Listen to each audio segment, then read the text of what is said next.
Good afternoon. It's Wednesday, the 9th of July, just after 1 o'clock. Welcome to UK Column News. I'm your host, Mike Robinson. Joining me in the studio today, we have Charles Mallet. Welcome to the programme, Charles. Thank you, Mike. And by video link, we have researcher and activist Sandy Adams, and journalist and peace campaigner Vanessa Beeley. Now, later in the programme, Vanessa is going to be explaining Tony Blair's role in Gaza. Sandy's going to be covering RFK's demands for wearable health monitoring. And I'm going to be speaking to Carl Zah about the BRICS summit, but we're going to begin today with the latest on UK terror laws, Charles.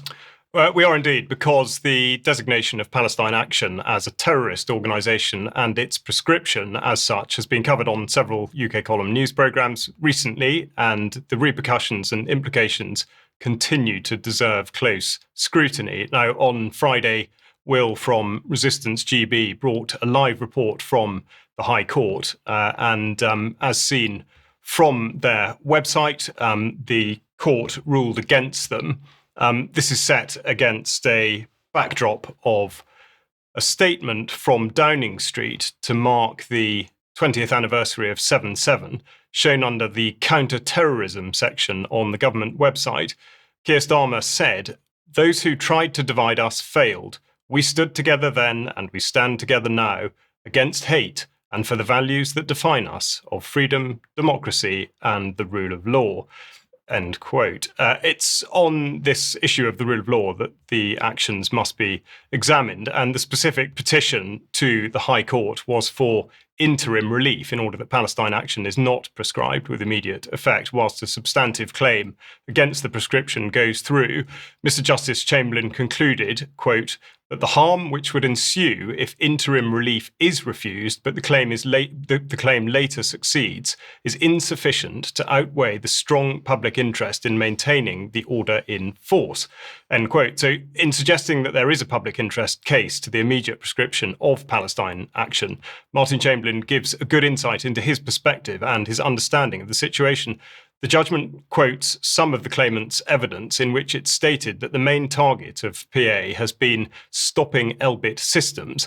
And in square brackets after the word Elbit Systems, it says it is a defense company which is said to supply the Israeli government. Now, that absolutely suggests that it might not do so, but one glance at the Elbit website will lead you to the recent announcement that Israel has recently bought $130 million worth of communications equipment. And if you read on, you'll find that Elbit refers to itself as powering the future of UK defence. Of course, for defence, read war. And this is where the government should, of course, run into trouble. Now, as referenced by Patrick on Friday, the United Nations weighed in on the 1st of July, stating that while there is no binding definition of terrorism in international law, best practice international standards limit terrorism to criminal acts intended to cause death, serious personal injury, or hostage-taking in order to intimidate a population or compel a government or an international organisation to do or abstain from doing any act, end quote. The UN said that they'd been in touch with the British government on this issue, and I've requested a copy of the response from the Home Secretary. None has come so far. Of the very many inconsistencies, some of which were brought out in the George Monbiot video clip from Monday's programme, a significant one is whether issue-driven criminal damage is always viewed in the same light. And in 2023, 7 members of Extinction Rebellion were given suspended sentences in order to pay just £500 each after causing £100,000 worth of damage to Barclays Bank. And as the BBC reported at the time, quote, they argued during the trial that Barclays staff would have consented to the damage if they were fully informed about the climate crisis. Now, when it comes to international humanitarian law, the outcomes seem rather different. In October 2023, a reminder that Israel's then Defense Minister, Yoav Gallant, said, I have ordered a complete siege on the Gaza Strip. There will be no electricity, no food, no fuel. Everything is closed. We are fighting human animals and we act accordingly, end quote. Now, this is not isolated, with examples here cited by the Times of Israel and Human Rights Watch. And indeed, it's been a persistent theme. The Geneva Conventions, of course, are very clear about this. Rule 53 prohibits specifically the use of starvation as a method of warfare, making any such action a war crime. Now, the reason that this is important and that it bears direct relation to the direction given by the Home Secretary and the judgment formed by Martin Chamberlain is that the International Criminal Court Act of 2001 implicates the British state and those who are supposed to run it, because Section 51 of the Act makes it clear that, quote, it is an offence against the law of England and Wales for a person to commit genocide, a crime against humanity, or a war crime. And it's Section 52 which goes on to say that conduct ancillary to genocide committed outside jurisdiction, and this section goes on to say that it's an offence against the law of England and Wales for a person to engage in conduct ancillary to an act to which this section applies. So, in other words, any suggestion that the British government is facilitating any unlawful activities by the State of Israel would constitute a criminal offence. And since the 7th of October 2023, whilst the government has maintained that it's provided no lethal aid to Israel, with regard to Palestine action, it could absolutely be argued that by permitting Elbit systems to operate within the UK, the government is therefore conducting activities ancillary to genocide, crimes against humanity, and war crimes. So much for the rule of law, one might say. Now, on a much related note, the lockdown dividend continues to pay out, this time in part one of the independent review of the criminal courts, which has been pulled together by Lord Leveson.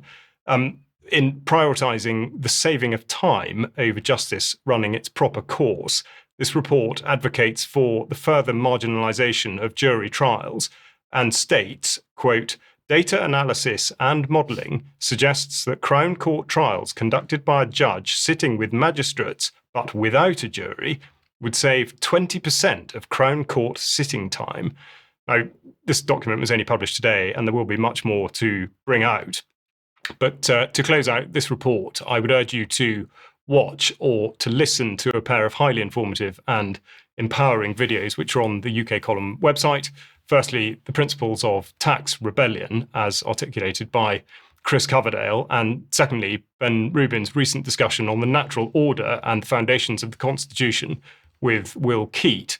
Therein lies an abundance of absolutely critical knowledge in both. Now, I think we've probably got a bit of time for some comment from Vanessa on this issue. I mean, Vanessa, any thoughts on the incredible raft of inconsistencies and where this looks like it's going with regard to Palestine action? Yeah, I mean, I'll discuss this in both of my reports today, but the fact that the British government is clearly complicit both in genocide in Palestine, the action that's being taken against the resistance in Lebanon, and of course the fracturing and devastation in Syria, and are then pointing the fingers at a small grassroots group that is trying to prevent genocide. It's insane. And of course, that is what the West has done also with Yemen. Yemen is effectively preventing or attempting to prevent the genocide in Gaza, and it is literally being bombed for its efforts. So no great surprises. Well, Vanessa, let's move on to Gaza then. And well, the Financial Times had an article recently which gave the tip-off that Tony Blair, in fact, was involved in certain decision-making around Gaza. Give us the details. Yeah, I mean, we'll have to talk more about it in extra, but I've taken out some of the most pertinent points. So this was an article in the Financial Times, which has been picked up by many people and distributed across social media. Tony Blair's staff, so that's the Tony Blair Global Institute, took part in the Gaza Riviera project. Now, of course, this so-called Riviera project goes way back, and we reported back in May 2024 on a report that was published by Ynet in Hebrew media. That's why this translation is not perfect. Gaza 2035 exposed. This is the utopian, they describe it as, for Palestinians, dystopian vision for the Strip, which is being examined in Netanyahu's office. And then if you remember the images that we showed from that report on UK column in May 2024, this was one of the images, what I call the Dubaiization of Gaza, the eradication of Palestinian history and identity and the replacement of it with these hideous Dubai-style scapes. And then this is one of the slides from the presentation that the Financial Times has exposed, where you can actually see the exact same image. So this is not new information. What's kind of interesting is the Tony Blair Institute and the Boston Consulting Group are trying desperately to distance themselves from the report. They were caught out by being included on 12 people chats, on messaging, and so on. And to a degree, they had to admit that they had presented information for consideration in the final project. And this is basically what it says in the Financial Times. One lengthy document on post-war Gaza written by a TBI staff member was shared within the group for consideration.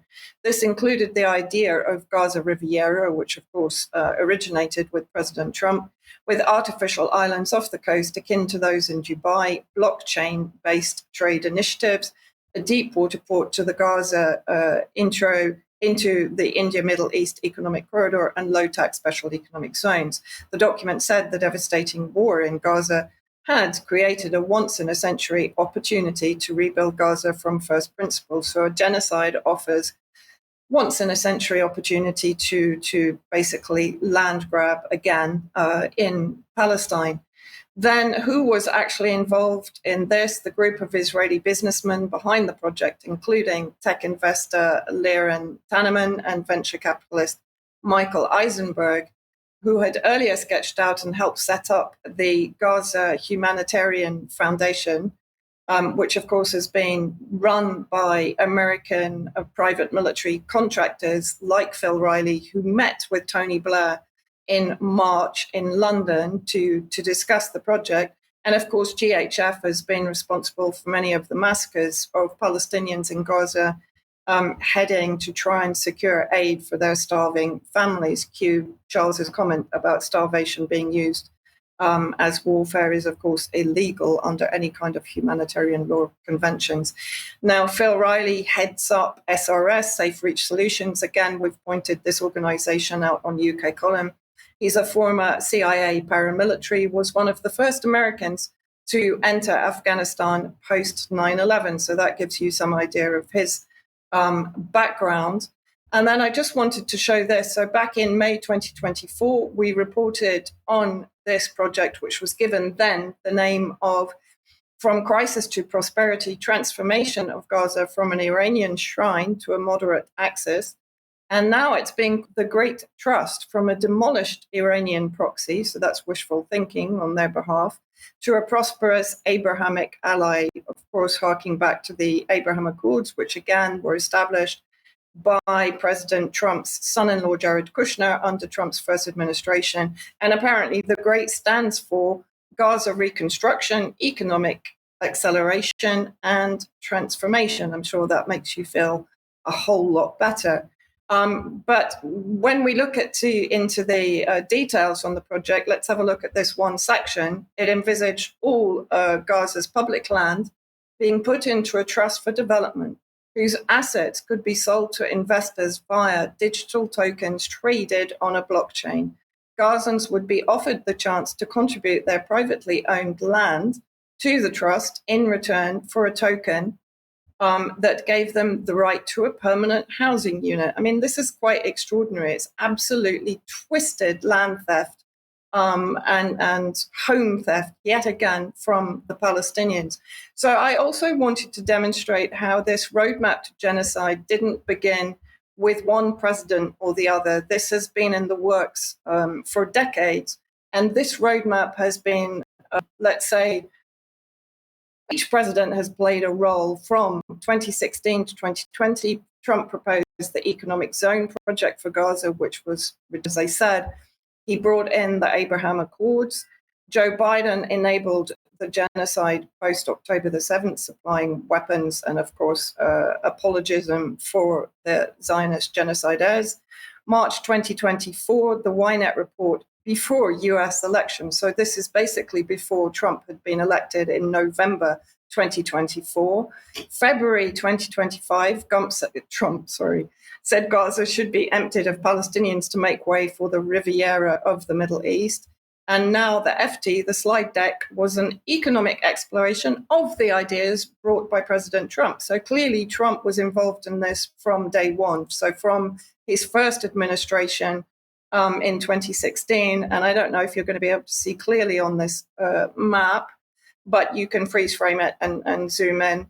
But basically you see that there is the Elon Musk section.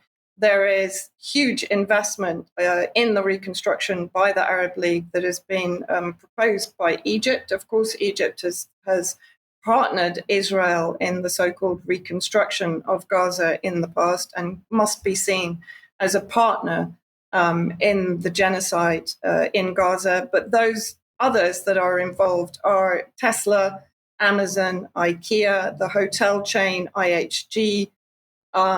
US industry is apparently going to have access to 1.3 trillion rare earth minerals in the Gulf from this free trade zone, which is basically Western Saudi Arabia. And they claim that 25% of Gazans are going to be encouraged to leave. So that is roughly 500,000, 500,000 Gazans are going to be forced out. The others that remain, of course, are going to be expected to live inside very much reduced concentration camps within what is left of the territory inside the Gaza Strip that they can inhabit. And of course, if people want to remind themselves of Blair's role in the region, do you have a read of the Blair Bush project in Syria that brought al-Qaeda to power? But Blair has played a role in the Middle East and in the maintenance of the Sykes-Picot borders and the devastation of the region from the beginning. And of course, Iraq. Yes, thank you, Vanessa. And we just say the Blair Bush Project article is on the UK Column website, so go and read that. Yeah, thank you very much for that. Now, the BRICS summit, let's move on to that. It's been taking place over the past few days in Brazil.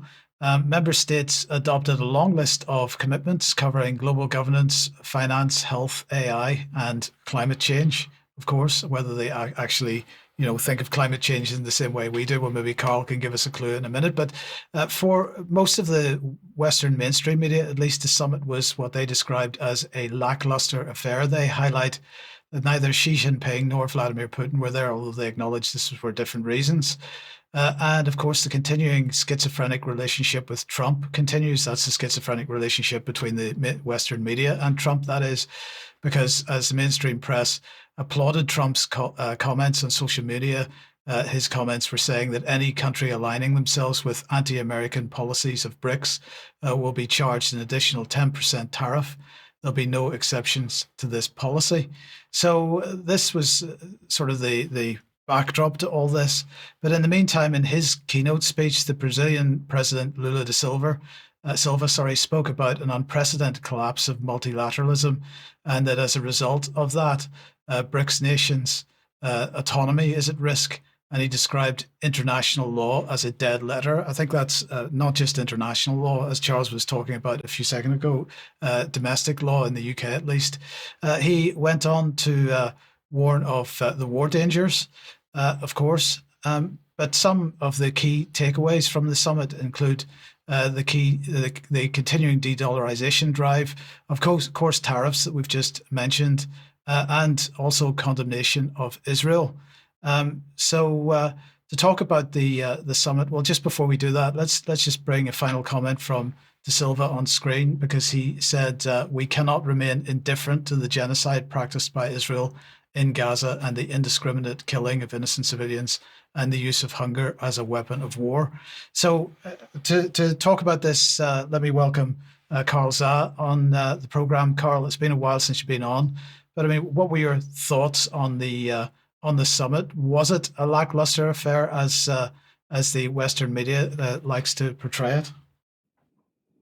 Well, I think what Brazilian President Lula has said at the BRICS summit clearly triggered Trump, because Trump made a statement saying he will levy 10% tariff against all BRICS members. The triggering comment by Lula, he said there's a clear need for new trade currency. Otherwise, we're going to end 21st century the same way as we start the 20th century. It's a pretty ominous warning, because we all know what happened, what kicked off the 20th century. And what he did not name the US dollar, but everybody understood he was referencing US dollar and the need for de-dollarization. And Trump immediately responded by saying that's an anti-American move. And he said the BRICS is trying to degenerate US dollars as a standard. And anybody who tried to remove US dollar as a standard will be resolutely opposed by United States. And his solution is levy 10% tariff against all members of the BRICS state. And to which Lula responded that this is completely ridiculous, that a president of the United States will make such public threat on the internet. And we do not need emperor. We are all sovereign country. If you slap tariff against us, we will impose tariff back. I think a lot of the Trump talk, I mean, Trump also said he thought the BRICS was falling apart. He said the BRICS was becoming irrelevant, and which contradict why he need to make a statement on an irrelevant organization. And that, you know, the need for de-dollarization is pretty obvious for all who have their eyes open at this moment. And the Russian finance minister actually made a specific comment that the BRICS banks, the BRICS new development bank, should develop a new mechanism for settling cross-border trade to replace SWIFT. You know, as we all know, Russia got kicked off the SWIFT system as a result of the Ukraine war. This is what threatened the U.S. hold on the global finances. You know, just right now there's three main pillars of U.S. hegemony over the world. That's the military, finance, and tech. And finance is the one that the United States has been weaponizing to throw our sanctions all around the world, particularly most recently targeting Russia and China. So of course, BRICS members are going to come together to find an alternative. And this is going to happen no matter how Trump will react. You know, I don't think Trump is actually serious about slapping 10% tariff against all BRICS members, because he just tried that a couple of months ago. That didn't work out very well. In the end, he had to come to the table with the Chinese to put a pause on that. You know, right now we're officially still on 90 days pause on all tariff against different countries, and judging by Trump's record, you know, he said he was going to ban TikTok. He just extended the 90 days extension for TikTok again. So I'm pretty sure we're going to see Trump is now famously known as Taco in the United States. You know, Trump always Trump will always cop out, and I think that's going to happen here as well. You said that Trump was basically saying that BRICS is falling apart. Actually, this is a narrative that was running through just about all the mainstream media coverage that I saw of it. I mean, I don't know what the expectation was for this summit, but I mean, every summit can't be necessarily producing massive headlines. At some point, actual work has to be done. So the question is it the lack of sort of exciting news from the event which has caused these headlines, or is it just the fact that the Western media is attempting to drive wedges if possible? Well, see, the problem is, the so-called the narrative about BRICS fall apart. This is just part of the media propaganda. The problem with the U.S. ruling elite is they start to imbibe their own propaganda. I generally believe that Trump actually believed BRICS is falling apart. I mean, there are reasons for Vladimir Putin not attending the BRICS summit because, unlike the Western alliance, the BRICS members actually adhere to the international law. It's because there's an ICC warrant out for Putin. That's why, he couldn't go to South Africa or Brazil. This is in sharp contrast to Netanyahu, who is flying around the world right now. And he was just in Washington nominating Trump for Nobel Peace Prize. I mean, satire is dead. And this is but the BRICS, what Confucius says, listen to one's words, but watch their action. Right now, BRICS is expanded to a 21-member club, and in aggregate, BRICS is actually larger, both in the economic size, population, and hold of hydrocarbons than G20 countries. There's a lot of oil-producing country in BRICS right now. There's and in population, BRICS have China, India. That's half of the world's population. And the BRICS economy, in the PPP terms, power purchase parity terms, it's much larger than the G7 country. I would argue it's the G7 country that's becoming increasingly more irrelevant. Just in the last minute or two, Carl, on this topic, what are your thoughts about, because every time there's a communique from organizations like the BRICS, we see the same type of internationalist language about sustainability and so on. But as you've just said, they continue to use hydrocarbons as if they're going out of fashion. So there seems to be a disparity between the words and the actions, as we're citing Confucius again. Well, actually, the BRICS members, they do have their own reasons for promoting renewable energy. United States, for one, has repeatedly threatened to choke off energy supplies to the BRICS member nations, particularly against China. The U.S. Navy make no secret that they see the Strait of Malacca as the choking point to choke off Chinese energy supplies coming from Middle East and Africa. This is why China has been invested in renewable in a major way. It's not environmental issue may be a consideration, but really it's about national security. By investing into wind, solar, China will reduce its reliance on imported oil and make them less vulnerable to any kind of U.S. Navy blockade of their energy supplies. And this is, China actually just did a solar rollout for Cuba, because Cuba was under sanction of United States, and in that way it helps Cuba to achieve energy independence. So there's more strategic considerations in BRICS push for renewables. Carl, thank you very much for that. It's very interesting. We'll talk about more about that in extra, I have no doubt. But thank you for now. Sandy, let's welcome you to the program, and we're back to the UK, actually back to the United States initially, at least, but it's broader than a US thing. The issue of wearables and health. Thank you, Mike and Charles. Well, today in both my contributions to the show, I'll be dealing with data. And in view of the UK government's data usage and access bill, we'll see the use of our data rolling out literally globally as theft, in my view. We'll see, especially in light of the recent news that newborns will have their data, their DNA samples taken at birth. This is something that we've really got to be aware of, and looking at how literally our data is being stolen from us.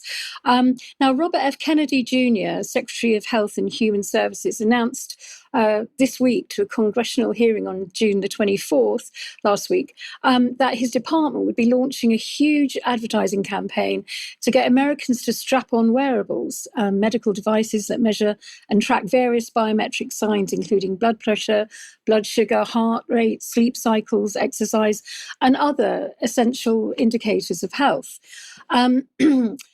So he stated that we think that wearables are a key to the Maha agenda, referring to his Make America Healthy Again campaign. My vision is that every American is wearing a wearable within 4 years. So I've got a clip here of what he said last week. So let's have a look at that. We're about to launch one of the biggest advertising campaigns in HHS history to encourage Americans to use wearables. It's a way of people can take control over their own health. They can take responsibility. They can see, as you know, what food is doing to their glucose levels, their heart rates, and a number of other metrics as they eat it. And they can begin to make good judgments about their diet, about their physical activity, about the way that they live their lives.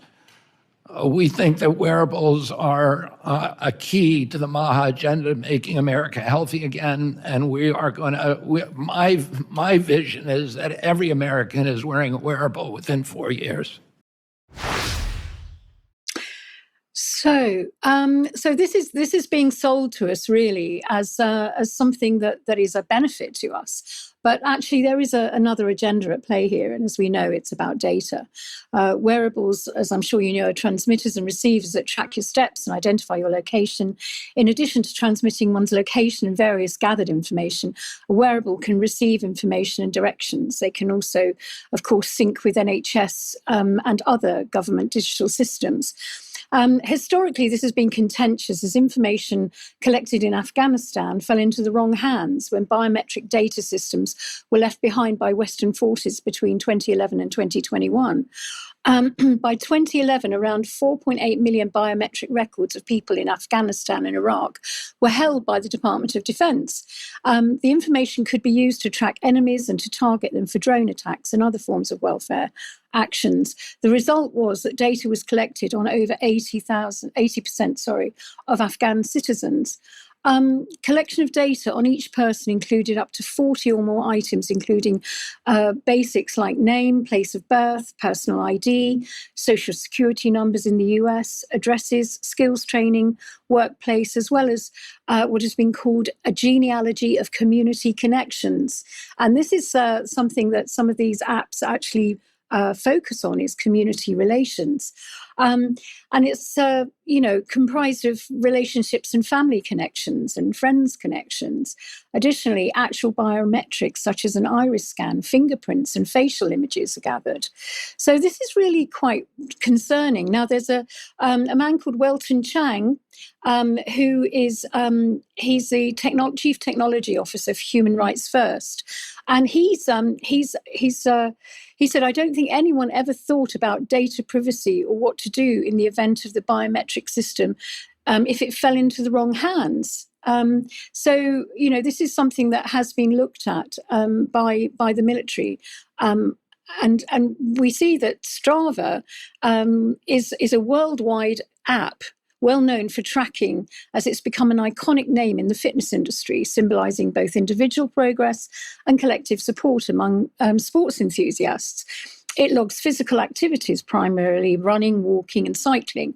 In Garmin watches, Apple Watch, which apparently they've stated they don't track your data, Fitbits, Oura Ring, Whoop, Polar, and it collects GPS locations, heart rate, sleep cycles, stress levels, training load, even menstrual cycles. It also has the ability to nudge you into certain behaviors, as some people sleep with them whilst they're on.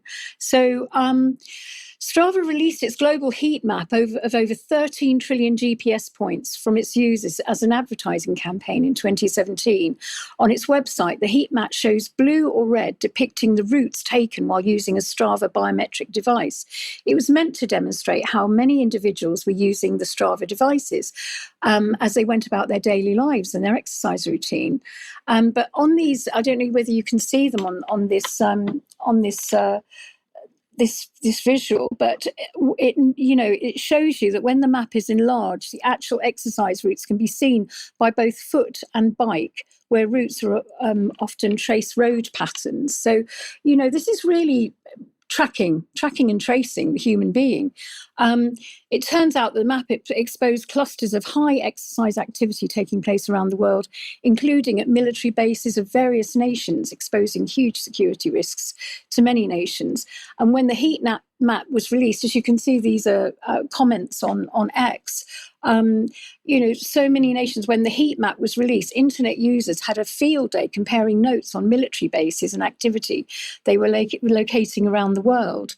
Everybody got the treatment, not just the US and Russia. New bases were discovered or confirmed in North Korea, China, Turkey, Iran, Australia, UK, and others. Let's see what the WEF advisor to Klaus Schwab, Yuval Noah Harari, has to say about wearable devices, because this is where it's going. If we could just look at that clip. Thank you. Just imagine North Korea in 20 years, when everybody has to wear a biometric bracelet which constantly monitors your blood pressure, your heart rate, your brain activity, 24 hours a day. You listen to a speech on the radio by the great leader, and they know what you actually feel. You can clap your hands and smile, but if you're angry, they know you'll be in the gulag tomorrow morning. And if we allow the emergence of such total surveillance regimes, don't think that the rich and powerful in places like Davos will be safe. Just ask Jeff Bezos. In Stalin's USSR, the state monitored members of the communist elite more than anyone else. The same will be true of future total surveillance regimes. The higher you are in the hierarchy, the more closely you will be watched. Do you want your CEO or your president to know what you really think about them? So it's in the interest of all humans, including the elites, to prevent the rise of such digital dictatorships. So it's obvious that whilst people are happily wearing these devices to improve and monitor their fitness, and Robert Kennedy's encouraging them to do so, their data can be harvested, sold on to third parties, and potentially used against them. If it can track your heartbeat, your ovulation, your stress and location, this could be used against you in a world where compliance is a currency. So, we just need to be really careful and be aware, and don't wear these things. Thank you. Thank you, Sandy. Just to clarify what you said on Apple, what Apple claims is that the data that's collected wearing an Apple Watch or whatever is not shared with third parties. It stays on device. So whether you believe that or not is something else, but that's what they claim. Okay, now if you like what the UK column does and you would like to support us, we do need your financial support. And again, thank you to everybody that continues to support us. But if you look on the front page there's a link for you to take you to the page which describes how you can support us. Please do so if you'd like to. Tonight at 7 p.m, Jerm is going to be speaking to Mark Devlin on the hidden agendas in the music industry. Undoubtedly going to be a fantastic interview yet again. Yesterday's interview with Eugenie Verney, who's a former journalist, on what she remembers about journalism is on the UK column website, if you'd like to watch it on demand. And tomorrow at 1 p.m, Ben will be speaking to Michael Yon. Now, this is going to be quite a wide-ranging conversation, but certainly migration is going to be featured front and center on it. And then another reminder of the UK column on location event, Saturday the 18th of October 2025 in New York. Please do keep that date in your diary. Tickets will be going on sale very soon, and we will have announcements about speakers very shortly. So keep that date for your diary, and that's going to be a fun event. Absolutely is. It'll be the big thing that you do in the autumn. We'll see you there. Absolutely. Now, the first report from the Post Office Horizon IT inquiry has been released, and its focus is on compensation for those affected. Now, for anyone not aware, this is the software created by Fujitsu and rolled out to post office branches in the UK for managing cash flows and settlements, and which was so flawed that a huge number of sub-postmasters and mistresses were accused of embezzlement, with some jailed, many bankrupted, and 13 committing suicide. That's 6 former postmasters and 7 other branch assistants or post office workers.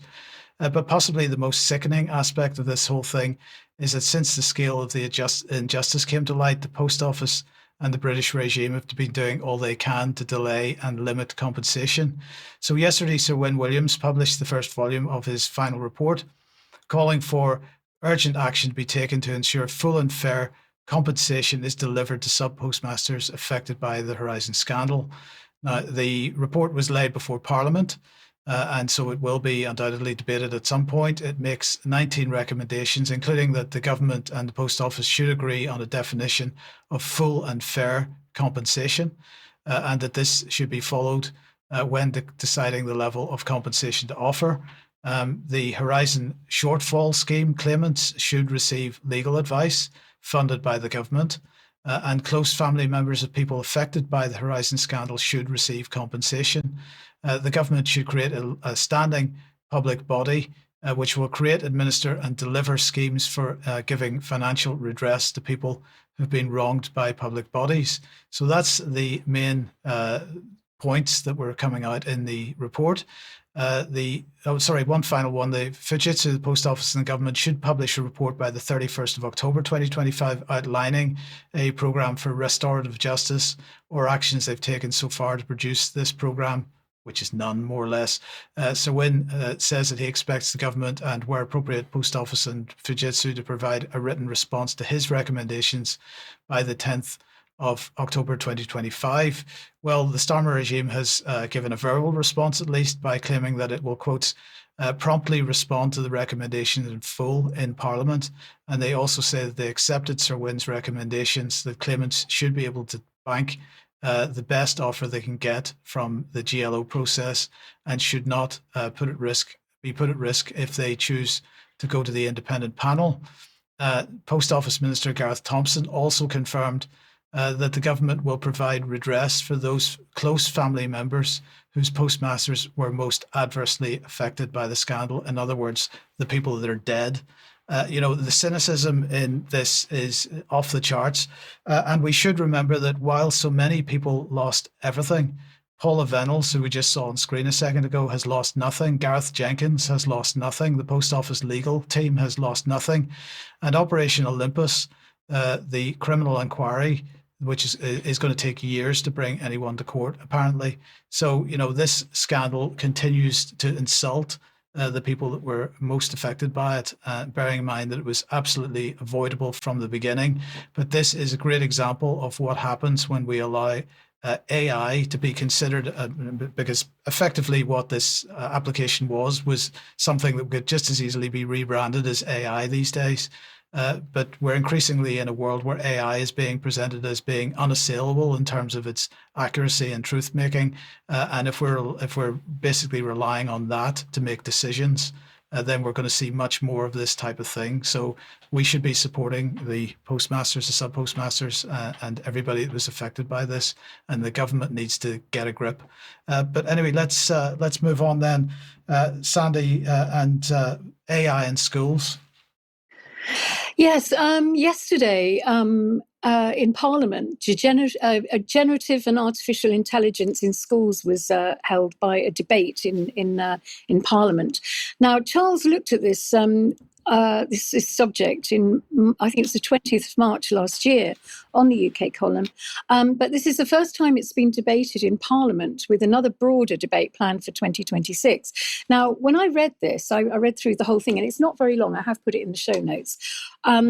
It's quite an interesting debate, and it throws up there's a whole can of worms there, really, about AI in schools, because teachers are using it to plan their lessons. It makes their lives easier. They're strapped for time, and the pupils are using it because it's easier, and they don't have to. They don't have to think so much, and they don't have to write so much. So, but there needs to be really tough guidelines on all of this. The discussion was led by Damien Hines, MP. He was focused on how generative AI could be integrated into schools to support teaching, modernise administration, and shape student learning while safeguarding academic integrity and cognitive skills. Although he did state we have to think about the impact on children in their most formative years, on their sense of self, their understanding of the world, and their mental well-being. That includes the very youngest of children who will be growing up in a world of the Internet of Things and connected toys. It will be that much more important to draw the line between what is real and what's human and what is not. Now, these are very good questions because there is a blurring of all of this with when you bring AI into teaching and schools. The potential benefits he highlighted were obviously alleviating teacher workload, in lesson planning and all that kind of thing. And it would free up around 3 hours per week for each teacher. Boosting accessibility and inclusion. It can help children with special needs and disadvantaged backgrounds through tailored resources, and preparing students for the future, understanding the technology. But there's a lot of risks as well, the erosion of critical thinking and originality. Studies show how decreased brain activity and memory recall when using ChatGPT, academic integrity threats, cheating concerns. There's been a lot of bullying using AI tools. All sorts of things that are really not good, privacy bias and transparency. Now, the government, action, the Department of Education launching AI pilot schemes to try and see what the problems are. And the department will host a global summit on AI in education in 2026. So anyway, the common ground is that that there has to be more sort of debate about this and looking at all the data. Now, Jo Franklin, she is the Lib Dem MP for. She said the government owns AI opportunities. Action plan fails to address children and their rights and development needs, despite encouraging schools to move fast and learn things.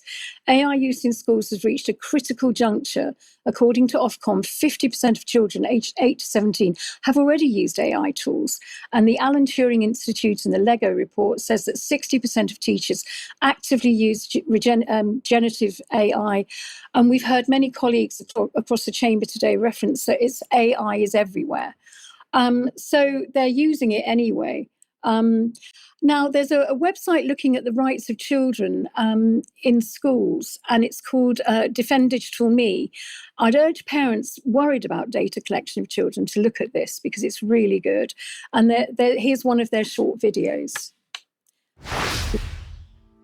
School is an important time for everyone, helping to shape the people we will become. As we grow up, our digital footprint grows with us wherever we go.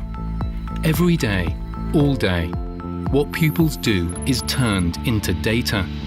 And every term, data leaves school about each of us to go into our national record. Most families have no idea we have one.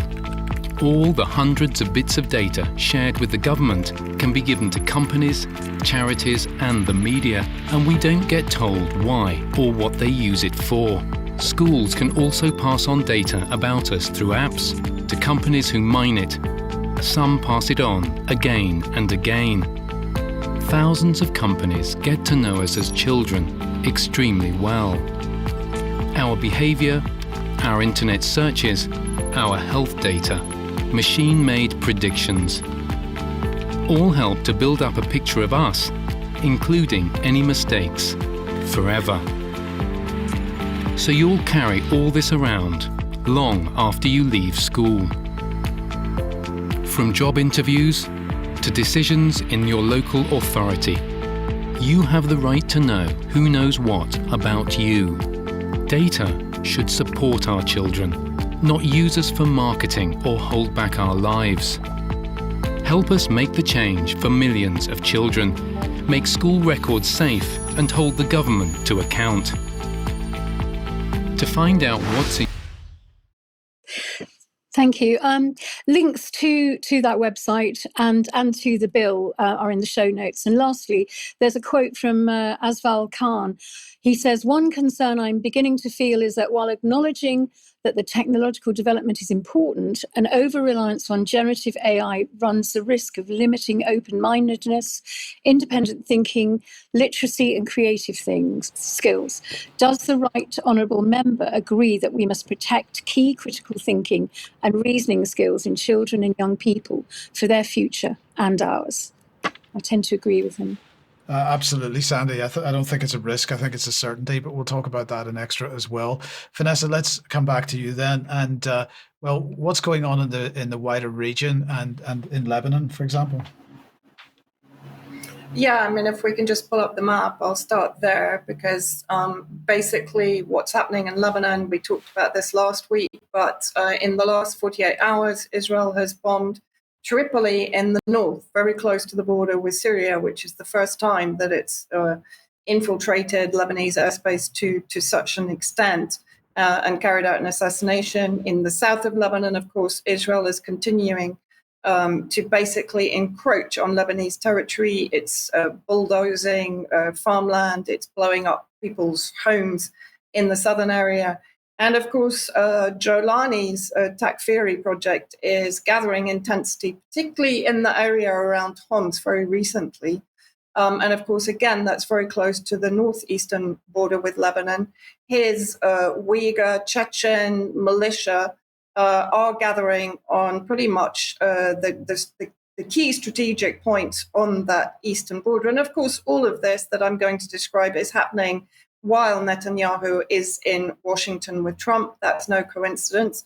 So Tom Barrack, who's the Trump's envoy to the region, he's basically put out a response to his discussions with the Lebanese government about his proposals to effectively disarm the resistance entirely without putting any restraint on Israel that is, as I said, continuing to conduct assassinations and strikes in the south, but across Lebanon without any restraint at all. And of course, while he's saying that he will he wants to disarm Hezbollah and the resistance, he's not offering the Lebanese army the ability to defend itself against Israeli aggression. Then I'm talking about normalization between Lebanon and Israel. And then let's have a look what also happened. So this was Marco Rubio. Bear in mind, again, Netanyahu and Trump are currently together in Washington. So guess what? He's revoked the foreign terrorist organization designation of Hayat Tahrir al-Sham. It's also quite interesting that in the text, he actually says that he's revoking the designation of Nusra Front, also known as HTS. So they've spent years trying to tell us that HTS is not Nusra Front and Nusra Front is not Al-Qaeda, but Rubio has basically just dropped them all in it. And at the same time, what we're seeing spring up all over Damascus are these wonderful posters of Trump shaking hands with Jolani, basically saying strong leaders make peace and Syria thanks you. I'm not quite sure that's the case. There has actually already been vandalization of these posters. I also have to say in Lebanon, there are posters saying, let's make Lebanon great again. So the Trump effect is creeping through into daily life in both Lebanon and Syria. Now, I'm sorry, please get your sick pocket ready because here is the wonderful David Lammy speaking on his recent trip to Syria. Yes, you heard that right. He's also popped up in Syria. It's very humbling to be here, the first foreign secretary in 14 years to visit, to stand with the Syrian people as they rebuild this country. Many Brits will have been moved to tears watching Syrians take to the streets to celebrate their freedom after the fall of Assad. Syria matters hugely to the UK. It matters that it's stable because if it's not, the terrorism that can happen here washes up on our own streets back at home. And it matters also because of irregular migrations. It's hugely important that we continue to support progress here. This is a country that is ancient, made up of many different people. The future has to be an inclusive one, it has to be a peaceful one, and I hope for prosperity for all of the Syrian people.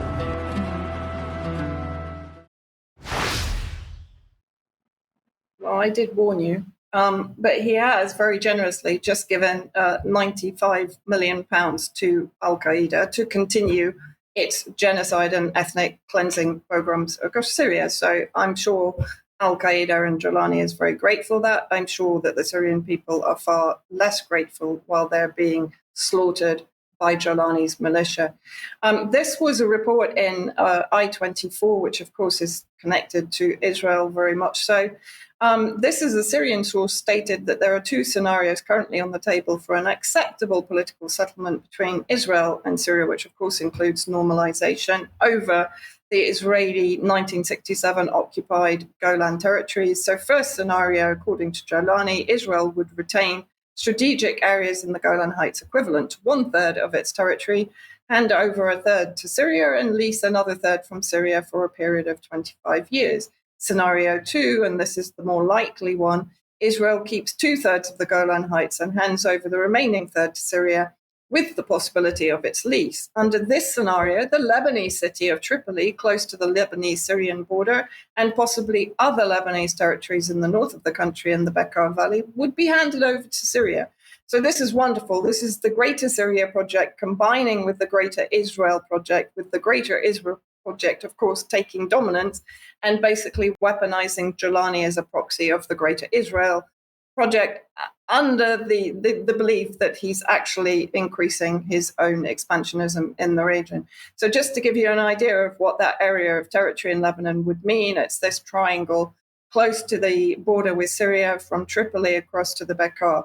So it's a large trunk of Beirut territory that Jolani is wishing that he could bring under the control of Syria. And of course, that explains also the buildup of the foreign Takfiri militants on the border. And finally, I just wanted to show the map that we looked at last week, which is the regional map. And the red circle is up in Erbil, close to the border with Iran, where there is increased tensions between the Kurdish factions there, tribal factions, and so on. Hashd al-Shabi, the PMU, which is part of the Iraqi military, are rushing to try and calm things down. But as I predicted last week, Iraq is now going to be targeted for destabilization alongside Lebanon.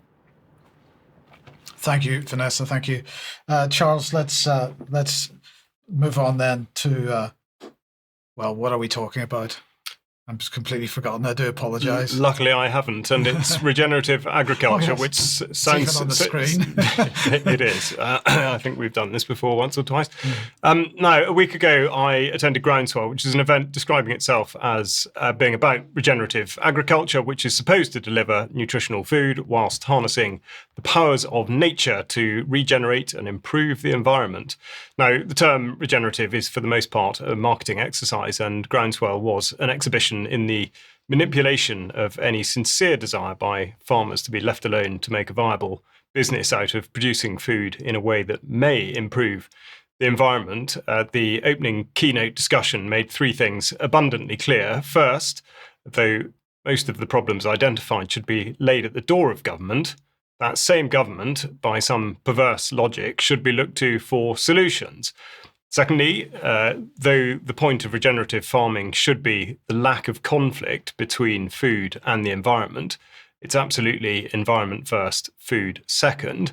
And a speaker in this first session was Dustin Benton, formerly of the Green Alliance and an advisor, DEFRA advisor to Dimbleby's food strategy report.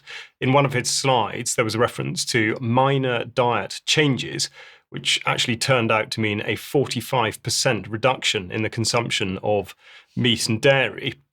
And finally, though nature is to do the work, there's a product or a machine for every single aspect of this practice. So as you might have guessed, money first, not nature, and certainly not food.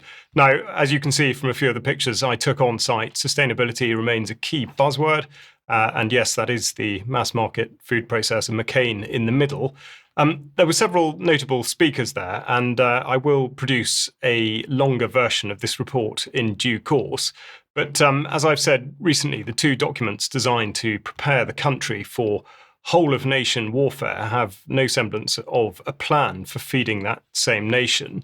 The National Preparedness Commission's report, which is called Just in Case, is on this very issue. And I caught up with the author, Professor Tim Lang, who had this to say.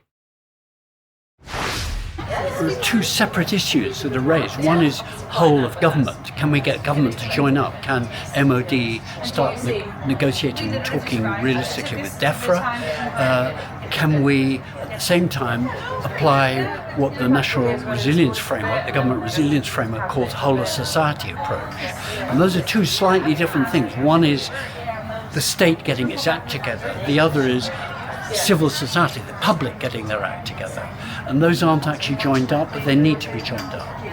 And the point of my report, the Just in Case report for the National Preparedness Commission, is that it found out that most insiders think big shocks are coming and we're not prepared for them. Other countries are more prepared than we are. There are pointers to what we could do. Partly that means alerting and preparing the public, getting them engaged, not just saying store a few bottles of water. This is a joke, frankly. It's not going to do. Fill the bath might be better because then you've got scale. But what we haven't got is the right skills. We haven't got the infrastructure for that.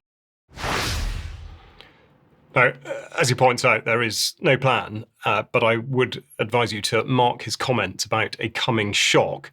Now, though put into rather more diplomatic language, the recent report from the Environment, Food and Rural Affairs Committee says as much, and if it were not for the lure of subsidy, it's reasonable to ask what business the government has in land management.